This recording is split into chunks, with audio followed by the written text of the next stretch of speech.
Hello, welcome to a lesson on unit vectors and direction angles as part of a TrigApps unit. What you have in front of you is a picture of a vector called u on a coordinate plane. That's why the title of our lesson is really Vectors in the Plane, and specifically unit vectors and direction angles.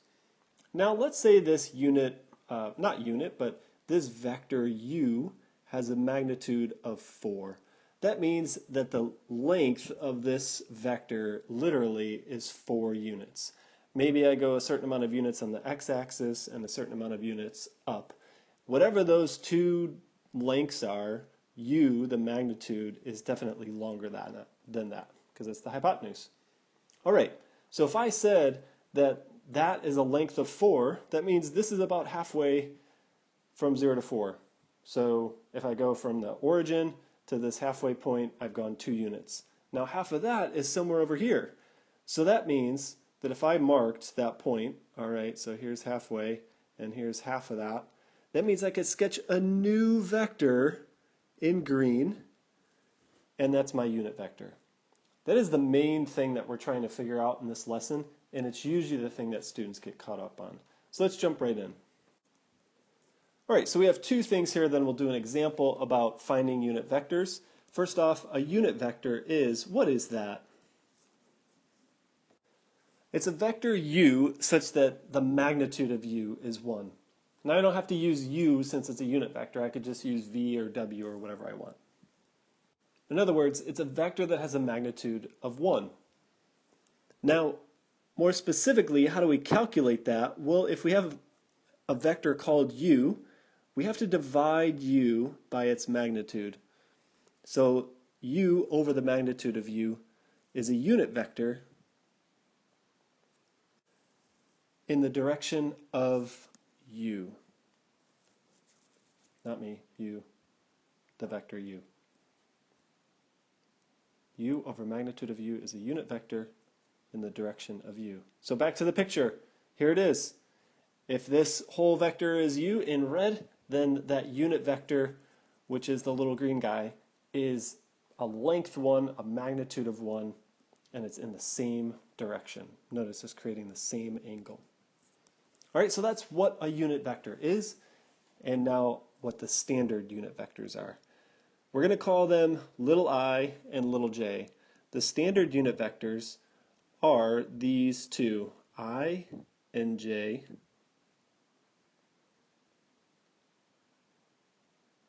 And all they are vectors that are 1 unit long, and one's horizontal and one's vertical.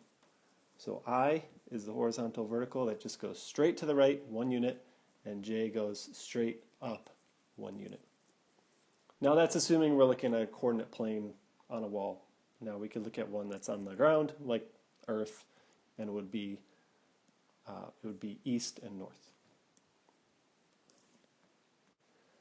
So those are the component forms of those 2 vectors. Component, component. You have 2 components for each. The other way that we could write this is in standard form.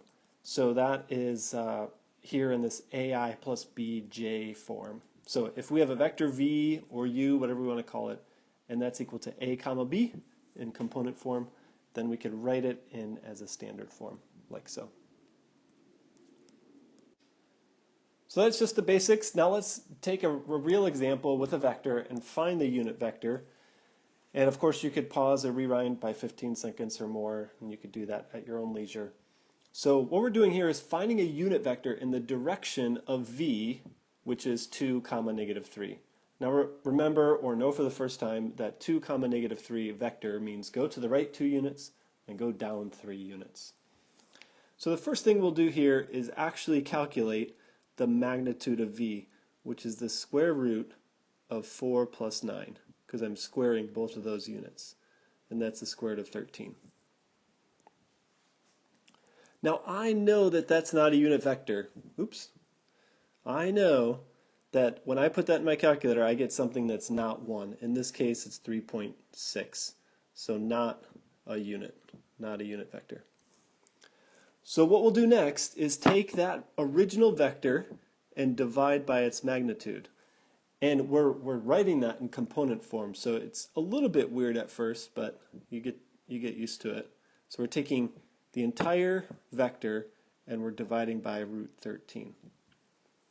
And just like the scalar properties, the properties of vectors, scaling them up or down allow us to do, we could say that this is equivalent to the vector 2 over root 13, comma, negative 3 over root 13.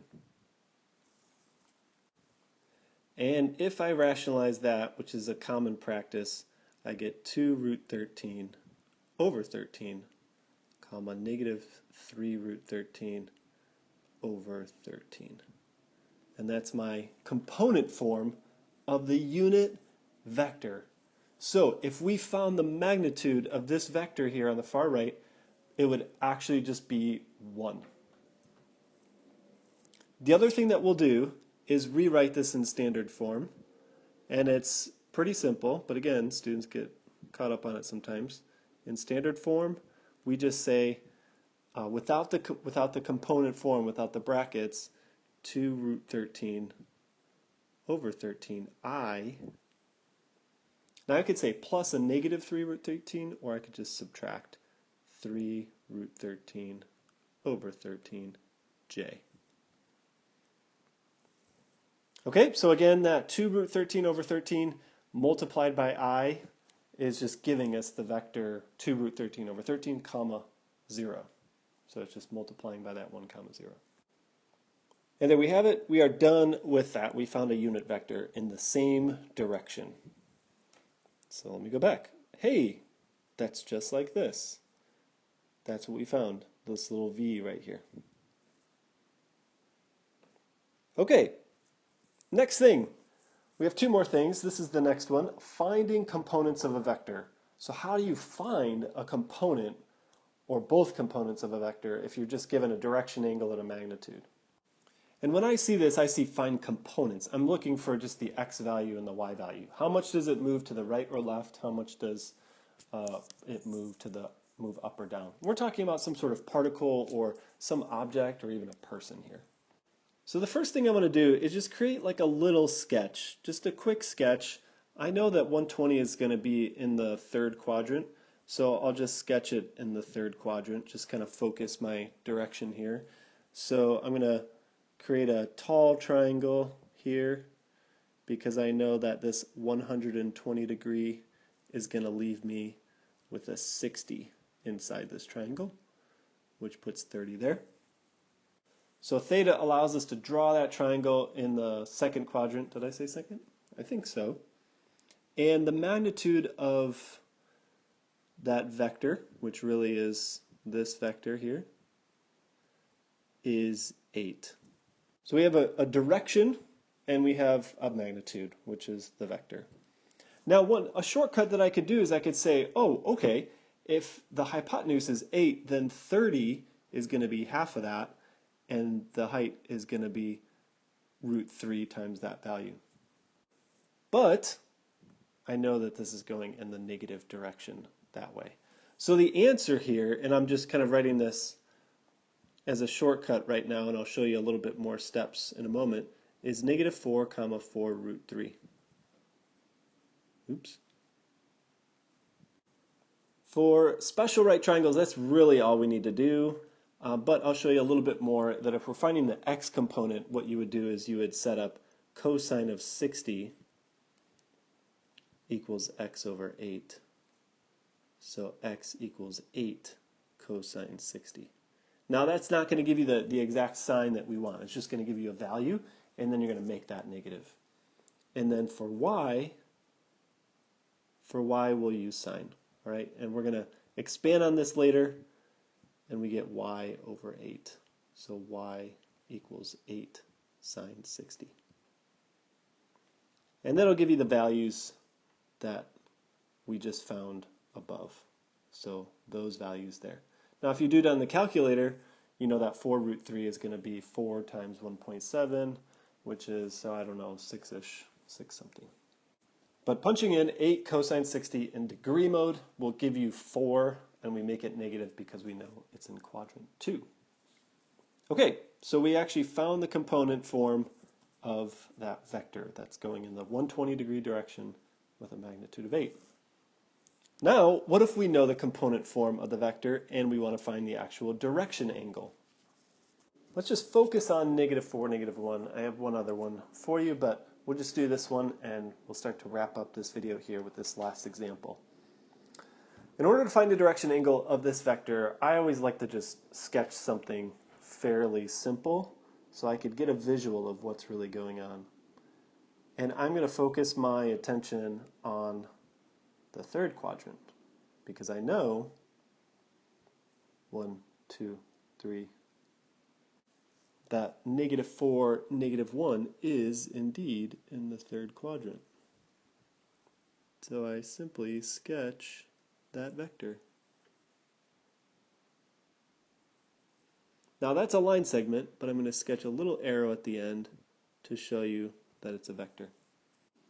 So notice that we're really looking for, what color here? We're looking for that angle that's inside there. So what we could do is sketch part of the bow tie that we've learned in the main unit of trigonometry and really solve for that angle inside there. So we know that this value down here is -1 and the value as the x value is -4. So I'll just kind of erase these things. I know that this is representing a -4 value. So if I really wanted to, I could find the magnitude of this particular vector and use cosine or sine because they depend on the hypotenuse, which would be, square root of 17, 16 plus 1. But really, I could just use tangent in this particular case. So I'm going to say tangent, and I'm going to call that angle there, I'm going to call that angle beta. So tangent of beta, just because it's fun to draw, I don't know, tangent of beta is opposite, -1, over adjacent, -4. So tangent beta is 1/4. I'm thinking of a fish now. I used to have a beta fish. He died. Now, to solve this, you could just plug this right into your calculator, but the actual algebra that you would do is you're taking the inverse tangent of both sides. So beta is equal to inverse tangent of 1/4. Inverse tangent. So I'm heading to my calculator. Beep boop bop boop beep boop bop boop beep boop boop boop beep boop bop.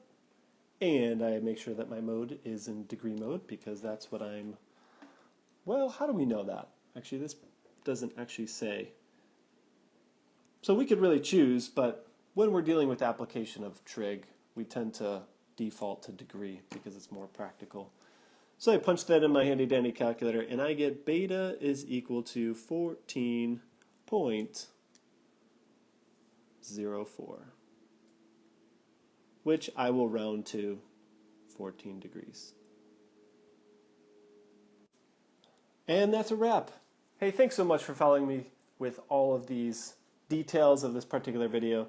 We learned how to find unit vectors and direction angles and kind of working back and forth with component form and different forms. So, just want to end with vectors are great. Thanks for joining me. Bye-bye.